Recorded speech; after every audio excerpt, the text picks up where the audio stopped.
Hey guys, welcome back to Personal Injury Perspective. Today, we're covering the brutal public transportation murder of Irnya Zurutska. If you did not hear the news, Irnya Zurutska was a 23-year-old Ukrainian refugee who boarded the Lynx Blue Line in Charlotte, North Carolina. She was simply commuting home from work, and instead, her life was cut short in a brutal, random stabbing aboard the train. Her family is left with grief and the horrifying reality that their daughter was senselessly murdered. My viewers have asked me, Chad, could her family sue for her death? And if so, who would they sue? On what legal theory, and what are the real barriers here? I'm giving this case an 8 out of 10 on the justice scale because the facts are strong, the defendant has deep pockets, and the claims are viable. Let's talk about it.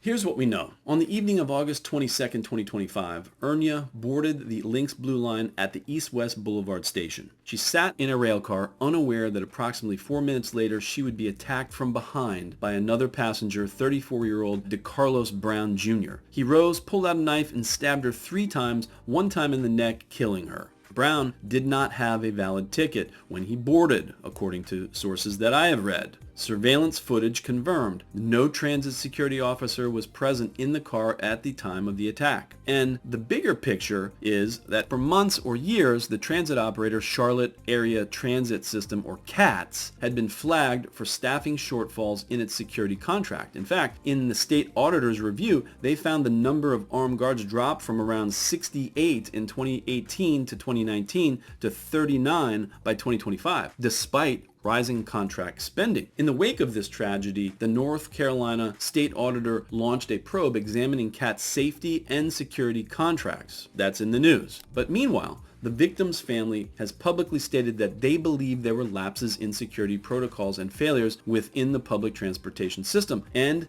in my opinion, from reading what I've read, they're right. So you have a commuter minding her own business, a guy riding without fare, no security in the car, a knife attack. These are all the raw factual ingredients for a massive lawsuit. So, is there a wrongful death claim under North Carolina law? And the answer to that question is yes, assuming the estate is properly represented and the right survivors are identified. Under North Carolina General Statute 28A 18.2, when the death of a person is caused by the wrongful act, neglect, or default of another, the person or corporation liable can be sued in an action for damages brought by the personal representative of the estate. Under North Carolina law, the eligible survivors who can benefit on the wrongful death claim are the spouse, children, and parents. So there can be a wrongful death claim because in news reports, I have found that Irnya had surviving parents. That's all over the news.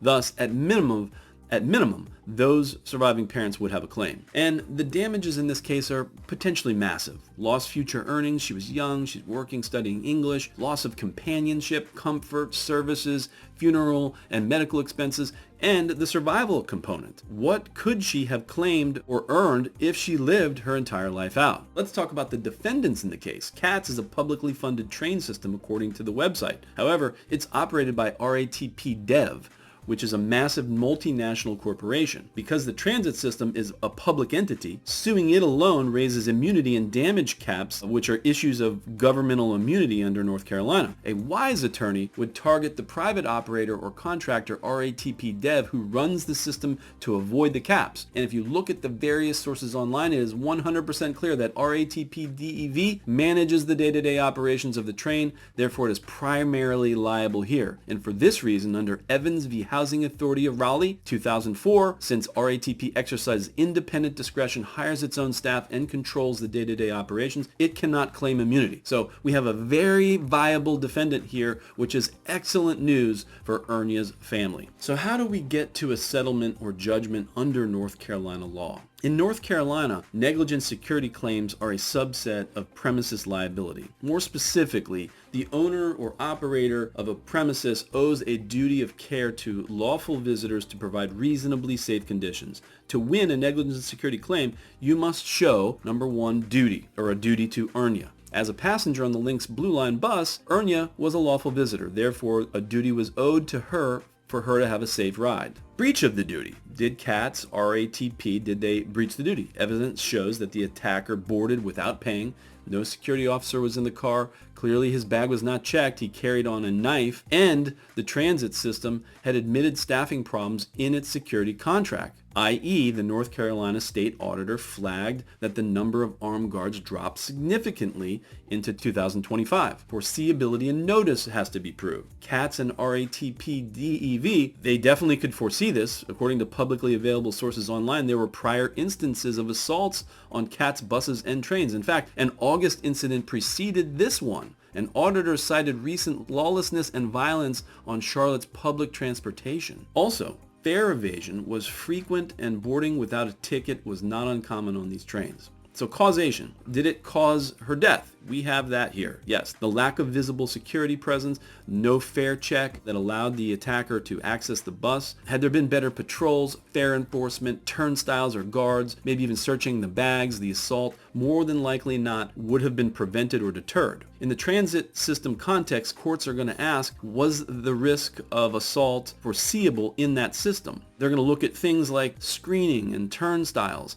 Did the attacker have to jump through minimal barriers to board? These are the focal issues the court and the parties are going to wrestle with should this case go into litigation. The defense does have some arguments here. It would likely argue that there was hundreds of trips that were taken daily, and even though there were some problems and crimes reported on some of these trips, by and large, hundreds of these trips occurred daily with no incidents whatsoever. It would likely hire an expensive security expert to bolster this position about how safe the bus was. It would argue that this maniac committed the act and it had no way to know that he was going to kill Irnya. This is certainly not a slam dunk case by any means. However, I give this case an 8 out of 10 on the personal injury prospective justice scale. If justice is measured in dollars and cents, the family of Irnya is going to obtain justice here. Just in looking at the publicly available information, the pieces for negligent security and wrongful death are remarkably strong here. Yes, there will be defenses, the open access to the system, the intervening criminal act, foreseeability challenges, but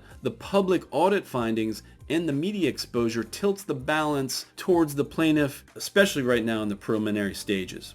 Beyond that, who knows what a good attorney will find in the discovery process after filing a lawsuit. Think about it. This case presents enormous public pressure for CATS and RATP dev. This case has been covered by social media influencers, by the legacy media, and private media extensively. I'm doubtful that these defendants would want to undergo a prolonged, extensive discovery process airing more of this dirty laundry. Rather, you'll likely never hear about the confidential settlement that probably or may occur here with Irnya's family. On a side note, some viewers have asked me, Chad, can't somebody sue the judge? They argue that the judge or magistrate who released the attacker should never have released him. He's got a real long criminal record. It's published all over the place.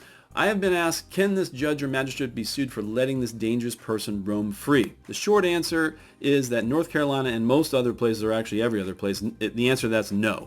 At least not successfully for any monetary damages. Judges and magistrates performing judicial acts are protected by what the court system calls judicial immunity. It's similar to qualified immunity. Even if they make bad decisions, unless the act was clearly outside their jurisdiction or was done in bad faith, which is rarely, if ever, proven, they cannot be personally sued. So yes, the attacker had a very long criminal history and recent mental health flags. Further, the release decision has raised a lot of public outrage. I get that. But civil liability against the judge is not practical. The proper recourse is administrative, i.e. judicial discipline, removal by election, or some other means, not a damages lawsuit. So from the personal injury perspective, we focus on the operator transit system, not the magistrate who set bail or release of this murderous maniac. So to wrap this up, the facts of this case are compelling. The defendant likely has deep pockets and the public pressure is intense on this one. That's why the case rates at an 8 out of 10 on our justice scale. It only gets an 8 out of 10 and not higher because it may involve complex litigation. You'd have to hire a security operations expert. You'd have to do very detailed discovery if this gets into litigation